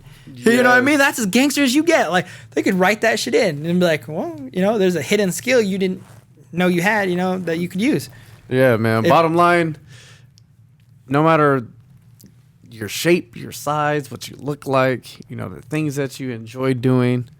If you want to try out for acting, man, go for it. Fuck it. They need everybody. They need everybody. Fucking everyday people are in movies, and they need them. There's some ugly motherfuckers out there that are very successful actors. Yep. So it's like, even you ugly folk could go.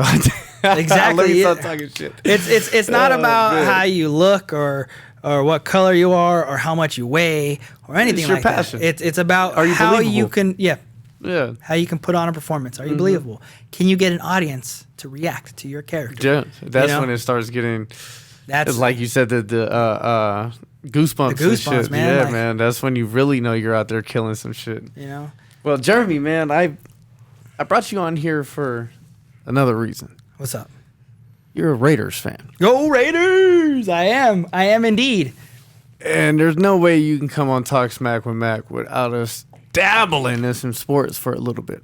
Yeah, you know, of course we're gonna talk sports because you're a fucking Bucks fan, bro. Bucks fan, Oh, baby. man. So's fuck Raiders all day. I No, see all this it's- Buck gear, and I mean, we're fucking good friends. We're frenemies when it comes to football. Yeah, you know? Yeah, you got to be. It's awkward with them moving to Vegas now because it's like, yeah, we smacked them in the Super Bowl 29 million years ago, right? But it's like, now they're in the city. I'm from the city. I got to, like, show a little bit of love. But I want to go over some Raiders with you, you bro. just had to bring that up. Yeah, I got tasting pennies now, bro. So, you're welcome. Hold on, you a minute. I got that ball over there from the year and everything. Go ahead, look at it. Hold on. I don't. All right, so the Raiders, man, they get rid of Derek Carr. They bring in Jimmy G. You know, they get rid of Waller. They finally give Josh Jacobs a 1-year deal for $12 million. But, I mean, you guys still have a decent squad. I don't understand Derek Carr to Jimmy G. I truly do not understand that at all. I think Derek Carr is better than Jimmy G. I think Jimmy G is a product of his fucking team, and he was a backup to Tom Brady, and all the backups to Tom Brady look nice until they go to another team and suck. And then he was on the 49ers, who we know the 49ers will take fucking anybody and go win some games. So Jimmy G to the Raiders, I'm not a fan of it. Josh McDaniels, trash. I don't think he's a good head coach. Every time he goes in, he's a head coach somewhere, he sucks. Another product of the Belichick system. Yep, I was just about to say great that. Great offensive coordinator, but it's like outside of that, he's not going to go win games. It's garbage. How are you feeling about the Raiders, man? I love my Raiders. I've been a fan since before I can remember. I have pictures of me as a baby wearing Raiders gear. I have a Raider tattoo on my arm. I was with them when they were in Oakland. I was with them when they were in Los Angeles. I was with them when they're back in Oakland. And now that they're here in Vegas. I love my Raiders. Love them to death. That being said, I'm probably not going to be watching this much football this year because I can't stand Josh McDaniels. You were 100% right. Trash. Everybody's like, Josh McDaniels.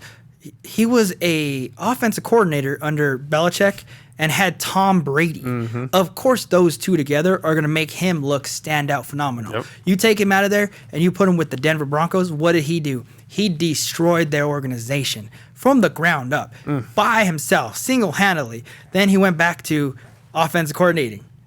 And then what did he do? He came to the Raiders, and he destroyed us again from the ground up. I think picking him was an awful thing to do. Yeah, it was. I love Gruden had us on a roll, and that whole situation I think was dumb. It was just I think unnecessary. Really, what he said 12 years ago in an email. You know, he didn't like. To me personally, he didn't drop no N-words or anything like that. He just said some racial slurs. And yeah, it was wrong. But I think an apology, I think if he would have went and apologized to whoever he was talking about and whatever, I think wiped it on the rug. It was 12 years ago. As long as that's not him and his character today. Yeah. If he's the same piece of shit motherfucker, racist piece of shit, yeah, he's got to go. Yeah. If he was just talking some shit like we all fucking do 12 years ago in a private email. Yeah. You know, it's like, cut the guy some fucking slack. Exactly. You know, yeah. But I don't know, John. It's like, there's a lot of black folk on the motherfucking football team. So it's like, can he be a fucking dickhead? Hell yeah, he can. Could he be a nice guy? I'm sure he can be. I don't know him. He looks like a prick. Yeah. Chucky looks like a prick, bro. They don't call him Chucky for no reason. They don't call him Chucky for that, you know. But I don't know the fucking guy, though. Here's the thing. It was one email. Mm-hmm. It wasn't 10. It wasn't 15. It wasn't one email a year for the past 12 years. It was one email 12 years ago. One instance. Like, did he do it on live on TV? Did he do it on the sports networks? Did he do it on the sidelines? Did he do it in front of a crowd? He did it in one email 12 years ago, and you guys punished him. And he did what he needed to do. He resigned. Okay. Like, that sucked. He had us on a roll. But that year was awful. We lost Henry Ruggs right off the bat. You know what I mean? That was a fucked up year, and it was a fucked up year because we were on a roll. For we everything stacked. that you guys endured that season, I thought it was going to be a dumpster fire, and you guys fucking corralled and put a decent season, all things considered. And 100%, I agree. And Bachicha stepped up, took over as interim head coach, and he ran the team like it's been running, and we're a well-oiled machine, man. We had Waller, we had Hunter Refno, Derek Carr, Josh Jacobs. Like we were stacked. We were looking good. We were playing good. And then what did they go do? They took Pachicha out and put in Josh fucking McDaniels. Are you kidding me? What's the first thing he does? He gets rid of fucking Carr. Why? Because him and Carr button heads, and Carr's not being a robot. Listen to everything he says. Carr's gonna run the team the way the team's been running and winning for the past 2 years. You know what I mean? We went to the playoffs, running it that way. Derek Carr's not the problem. He's not. I'm pissed off that he went to the NFC South. Oh God, that fucking sucks. But it's like Derek Carr is not the problem. Go look at the team stats for since he's came into the league. You guys have had a bottom of the barrel fucking defense every single season. You cannot win with that. Nope. Look at Tom Brady in all 10 Super Bowls that he went to. Look at the defensive stats. They're having a top 10 defense every year. Top 10 defense, one of the best offensive lines. Offensive line, yep. Defense wins championships. I'm a defense player myself. I know that firsthand.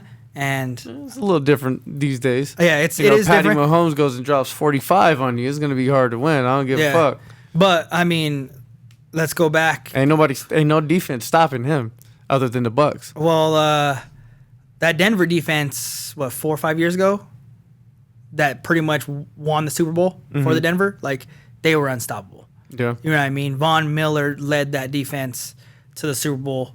And won. The Broncos would not have won the Super Bowl without that defense. Yeah, because Peyton Manning was not having a good season that year. Yeah, that was his. You know, he was at the end of his career. The year before that, he was fan motherfucking tastic. Yeah. That season, it was like, oh shit, Peyton, it might Peyton's be time, back. dog. Yeah. It was like, oh man, he won the Super Bowl. He was like, yeah, man, because I do not got another year in me. I'm out. My neck is broke. He was done. Can't throw this motherfucker, but he threw it just good enough to go win that Super Bowl, though. Yeah. Yeah, that is probably one of the best defenses I've seen in years, in a very long time.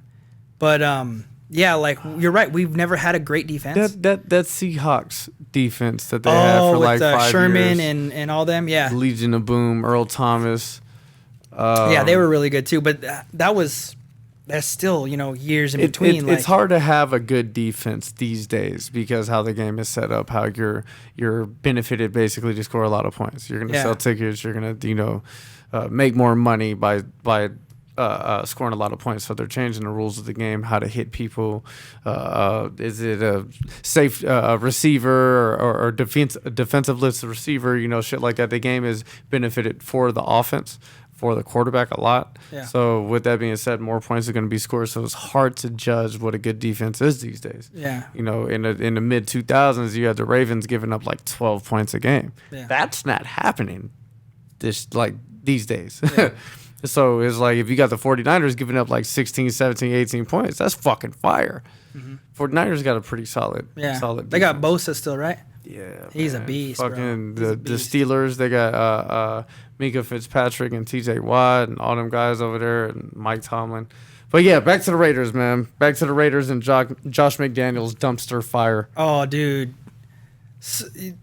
Fucking Josh McDaniels getting rid of Derek Carr lit a fire. That was stupid. So dumb. Mm-hmm. Like he's not only just a part of the team.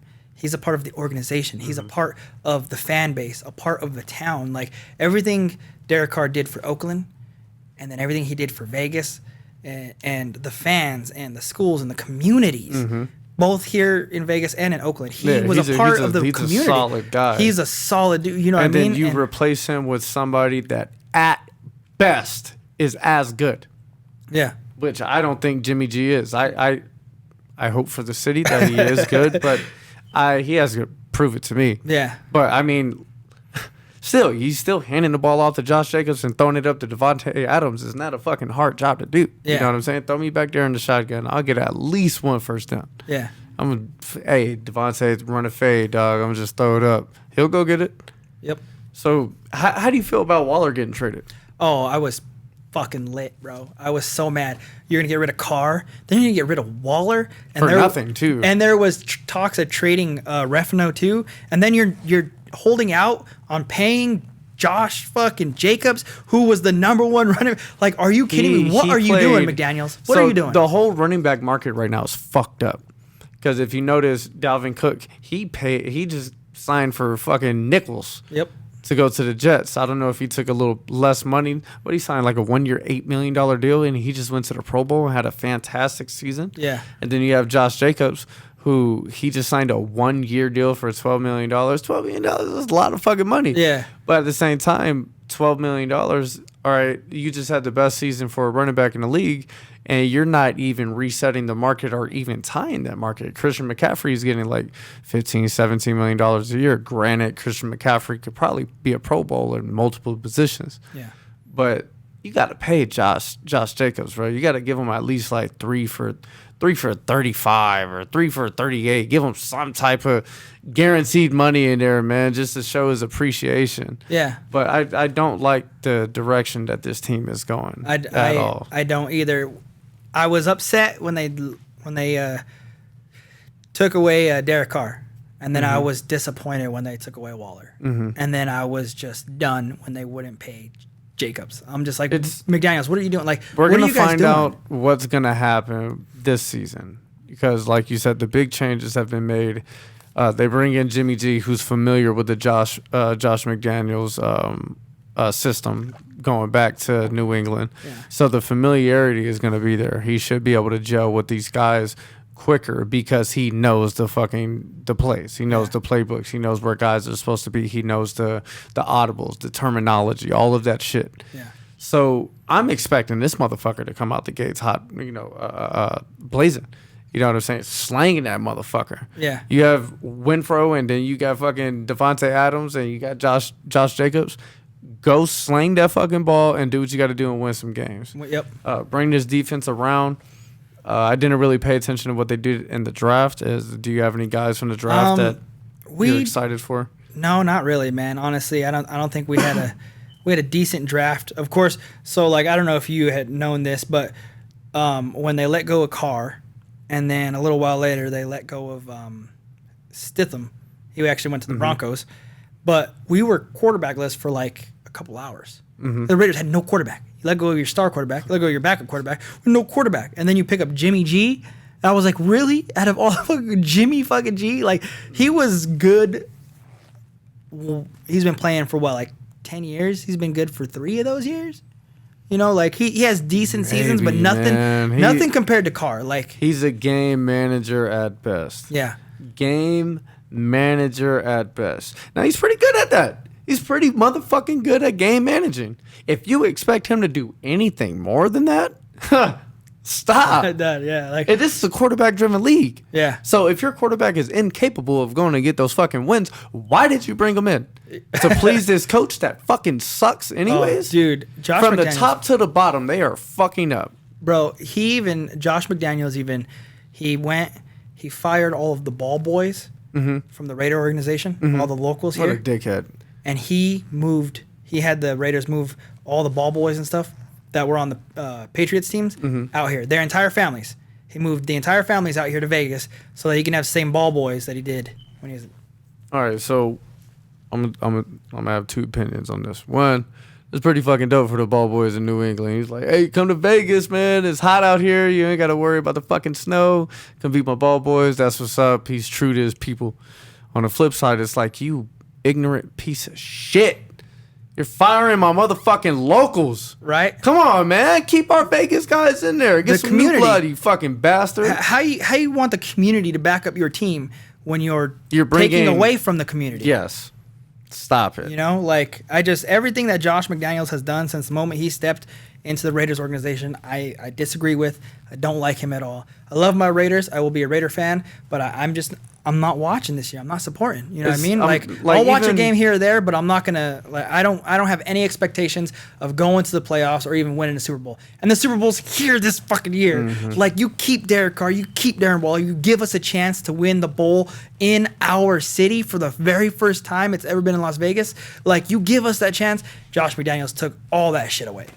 All that. But then it's even more weird. This is why I constantly question the Raiders organization.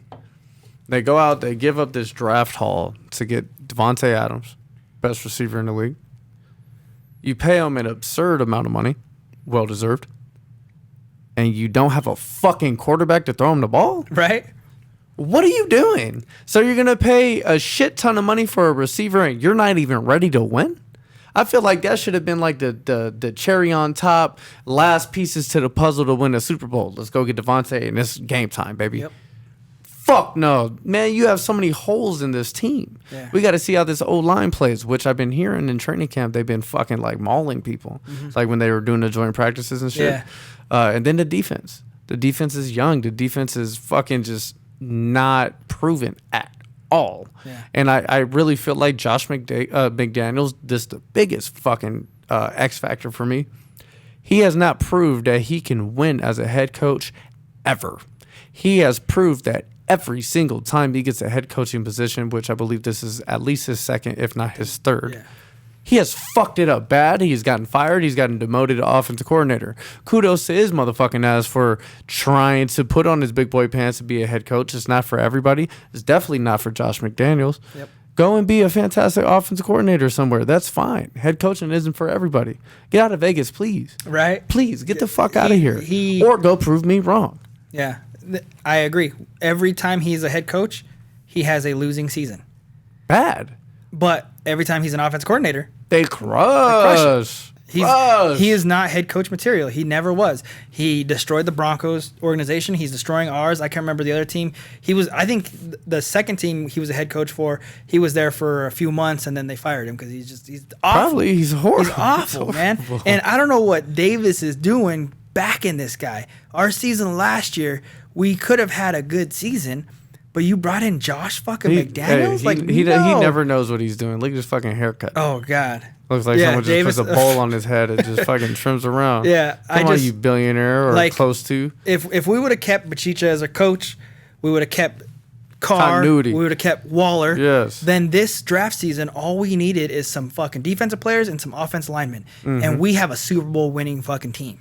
Because Derek Carr, The chemistry Derek Carr and Devontae Adams, they played in college. Mm-hmm. They had a phenomenal season when the very first time Adams got onto the team. You know, I mean, Carr and Devontae is Waller, going to have a great season with whoever yeah, the fuck he's at. phenomenal. Yeah. You know, he's just great. You know, but you had Carr with Adams, Carr with Waller, Carr with Renfro. Like they all had great connections, great chemistry. You know, Carr with Jacobs, all of them, all those factors. And they on our fucked it up. offense.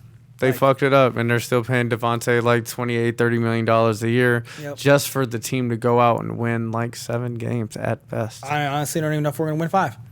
I don't think I love Max Crosby. I think he's a fucking workhorse. He's a monster on the defensive line. He is a phenomenal and player. soul. But we have one Max Crosby. We Chandler need at Jones, least Chandler Jones, who is going to go to the Hall of Fame when he retires. Yeah. And I thought when he was going to come over from the Cardinals and play on the other end, opposite of Max Crosby, that they were going to fucking annihilate tackles in the league. Yeah. But Chandler Jones just hasn't came over and had that same impact that he has his entire career. And I mean, he's a great player. You know, he's been a phenomenal player in the league. He's getting up there. He's getting over. Yeah, he's getting up there. You can only play hard for so long. And he you know? was that motherfucking And guy for a long I was time. pumped when we got him. I was. The same thing. I was like, fuck, they're going to tear this shit up. And then it's like Crosby, oh, Jones. Crosby, oh, Jones. And it's like, no, it Let's should be be Crosby, honest, Jones, though, Crosby, Crosby Jones. had a fucking phenomenal year these last three years or so. He's pushing himself. He's pushing the limits. But we need 4 or 5 of him on. We need a couple of him. Yeah, like we need a couple of him on the D line, a couple of him in linebackers, and a couple of him in In the in secondary, DBs. yeah. Like we need a few people who are going to work just as hard as Mac Crosby does. We need that. At least to win. have that fire, that drive, that passion, that voice in your head that says, I will not be stopped. That's what Max Crosby has. Yeah. That's what sets him apart from most people. Because, yeah, he's physically talented, but he's not Aaron Donald. Yep. Aaron Donald would pick up a fucking car and drive that around. Yeah, Put on the his car shoulders. his back. Yeah, like he's a beast. Max Crosby has that motor inside of him that says, I'm going to get the job done every single fucking time. So the Raiders have some guys, man. They have some very skilled players. They got to go out and prove it, and it's starting from the top. From the top, man. We have a decent group of players that could win some games.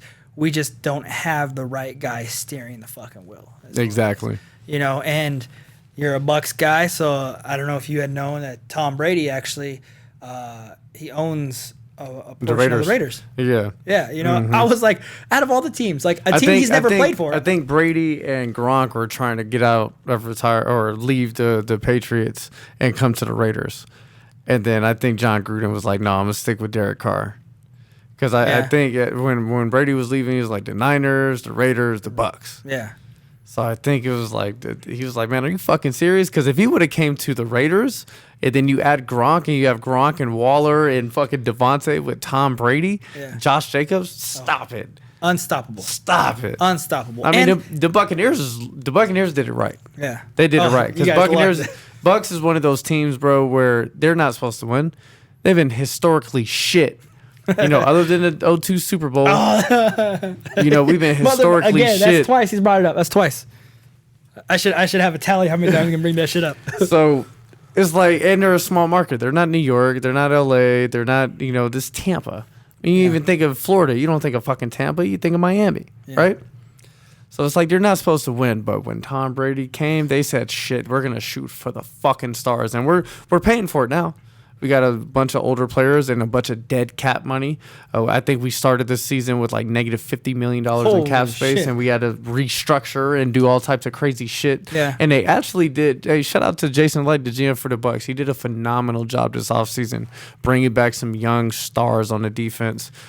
His drafting has been phenomenal, and I think the way he was able to take advantage and go all in with Tom Brady while still not 100% jeopardizing and mortgaging the future and the present. He did a phenomenal job. Yeah. Shout out to him. Yeah, the Bucks, they looked great with Tom Brady. You know what I mean? Last season was tough, man. The homie's going through mental with his wife and divorce and shit like that. And then Brian Leftwich was just struggling as an offensive coordinator. He did shit last season. And no homo, but how do you leave Tom Brady? How do you leave him? Yeah, because she got more money than him, so she fucking she's got the juice. Thinking? She's got the juice. Shout out Giselle, man. That's her name, right? Yeah, Giselle. Hey, come to Vegas. I'll take you out, baby. I could use a sugar mama, baby. What's up? Man, I'm telling you, man. I cook, clean, rub backs, rub feet. I'll do everything you need me to do, baby. I stop Just at the take feet. care of me. I don't do feet. $400 million, shit. I'll rub them feet. I fucking hate feet. I hate feet. Ask about me. I hate feet. $400 million. I'm rubbing the fuck out of them feet. All right, you right. I'll figure it out.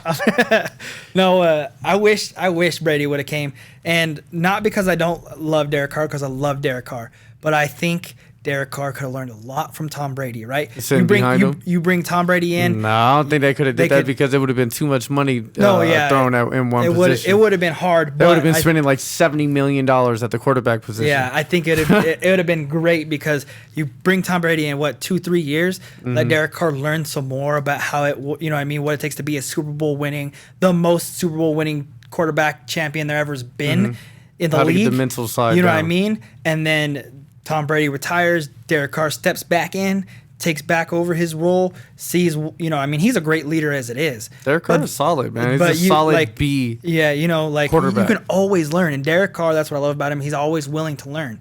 You know what I mean? I think that would, very expensive, but it would have been very good for the Raiders organization. Going forward, but, I don't know, Tom Brady, having an ownership, a say in everything, maybe is a good thing for us, Josh McDaniels, man. I can't stand, but I don't know. We'll see. But of course, Tom Brady's going to back Josh McDaniels. Yeah. They've won a Super Bowl together. So it's like, we'll see, man. Well, Jeremy, man, I appreciate it.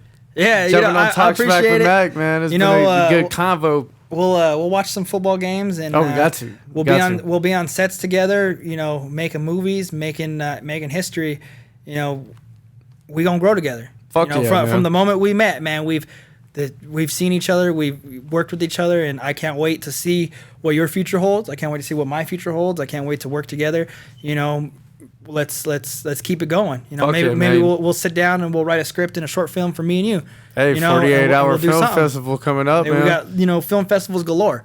You know what? So, actually, I'll talk to you about that off air. I got some ideas, but hey, every time I have somebody get on my podcast for the first time, I give them the spotlight where I sit back, I shut up, and you could tell the camera, the people listening, what you have coming up. If, you want them to follow you on social media, any of those things you want people to know, this is your time. Okay, man. All right. Well, yeah. I would love for everybody to check out all of my projects. I have a movie coming out real soon called Girl Code. I have a movie coming out real soon called My Little Nightmare. That's actually where we first met, you know. But yeah, if you follow my Instagram, it's Jeremy_Chavez60. You can also check out my IMDb page, which is pretty much like my actor profile online. So it's imdb.me/Jeremy Chavez. And on there, you're going to see all of my movies, all of the productions, every project I've ever done, whether it's film, short film, commercials, TV shows, modeling, everything. I keep that up to date. So you'll be able to see what movies I'm in and what movies are out right now. MR9 actually just hit theaters 2 days ago. Select theaters, so I'm not sure if it's here in Vegas or if it's in your guys' hometown. So MR9, I am in that project as well. I had a couple hit Tubi, which is a movie called Deadly Bonds that I'm in, and Memoirs of a Vixen that I'm also in. But yeah, I got more to come. There's more, projects coming out, more dates with these movies coming out. I actually just heard today that a show I'm in called Obliterated on Netflix will be out November 30th. So you guys can check that out. But yeah, follow my social medias. If you hop on my Instagram, you'll be able to see all the background, behind the scenes stuff that I do. I try to take pictures when I'm on set and, show everybody what it is to, make movies and, have fun. And follow my TikTok if you guys want some inspirational stuff. It's going to be J Chavalito. That's my @name, so JCHAVILTO, J Chavalito. And there I talk a little bit, about myself, my story. I kind of give insights on how it is to live in your car, kind of give tips on how it is to live in your car. I give beauty tips and beauty hacks on, as actors here, we got to try to stay as pretty as we can, So, home remedies of face masks, how to keep your teeth nice and clean, nice and white.